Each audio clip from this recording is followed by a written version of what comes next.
मोहतरम भाइयों और बहनों, फ़लस्तीन की और गज़ा की जो सिचुएशन है वो आप सब अच्छी तरह जानते हैं कि इस वक्त ये बहुत बड़ा ह्यूमैनिटेरियन क्राइसिस बन गया है।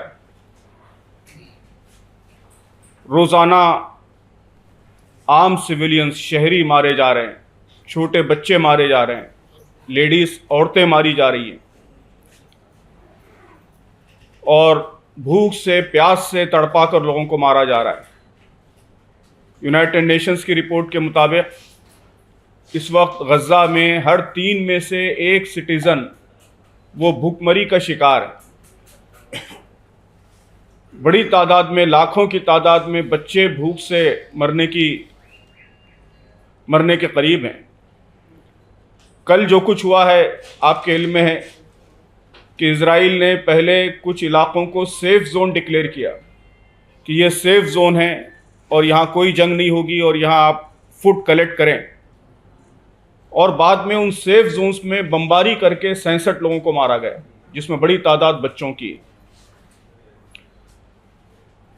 तो हम ये समझते हैं कि ये सिर्फ जंग नहीं है, बल्कि ये एक ऑर्गेनाइज्ड जेनोसाइड है, एक मुनज़्ज़म नस्ल कुशी है, और दुनिया के सारे ममालिक, बड़े ममालिक ये मान रहे हैं कि ये वॉर क्राइम्स हैं, सीरियस वॉर क्राइम्स हैं।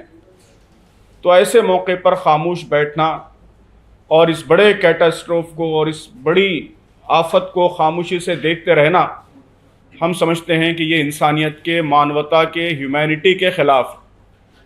तो इस मौके पर हम सब की, दुनिया के सारे शहरियों की ये ज़िम्मेदारी है कि वो भरपूर आवाज़ उठाएं और इस जुल्म को ख़त्म करें, इस जेनोसाइड को रोक लगाएं, फौरी वहाँ जंग बंदी हो।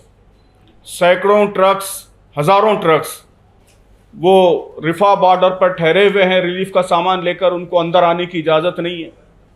तो फौरी जंग बंद होनी चाहिए, रिलीफ पहुंचना चाहिए, और जो वॉर क्रिमिनल्स हैं, जिन्होंने इतिहास का ये सबसे बड़ा जुर्म किया है, वॉर क्राइम किया है, तो ऐसे लोगों को पनिशमेंट होनी चाहिए, ऐसे लोगों को सज़ा होनी चाहिए। तो हिंदुस्तान के सारे मुसलमानों की जानिब से, हमारे मुल्क के सारे इंसाफ पसंद शहरियों की जानिब से हम ये मुतालबा करने के लिए, ये डिमांड करने के लिए हमने ये आज की प्रेस कॉन्फ्रेंस आयोजित की है। हमारे देश भारत ने परसों यूनाइटेड नेशंस की सिक्योरिटी काउंसिल में जो स्टैंड लिया और जिस तरह इस जेनोसाइड को ख़त्म करने की मांग की, तो हमारे ख़्याल में ये बहुत ही अच्छा इक़दाम है, इसको हम वेलकम करते हैं। लेकिन हम समझते हैं कि ये काफ़ी नहीं है। भारत के लिए यह अवसर है, मौका है कि वो एक लीडरशिप का रोल प्ले करे। हमने ऐसे इश्यूज़ पर हमेशा लीडरशिप का रोल प्ले किया है और दुनिया के कमज़ोरों को और परेशान हालों को, तीसरी दुनिया के लोगों को सपोर्ट किया है। तो ये मौका है, तारीख़ का एक बहुत ही सुनहरी मौका हमको मिला है कि हम दुनिया के सारे मज़लूमों की, तीसरी दुनिया की लीडरशिप कर सकते हैं। तो जो कुछ थर्सडे को हमारे मुल्क ने यूनाइटेड नेशंस की सिक्योरिटी काउंसिल में स्टैंड लिया है, उसको हम वेलकम करते हैं। लेकिन हम ये भी डिमांड करते हैं कि इससे आगे बढ़कर और डिसाइसिव रोल प्ले करें।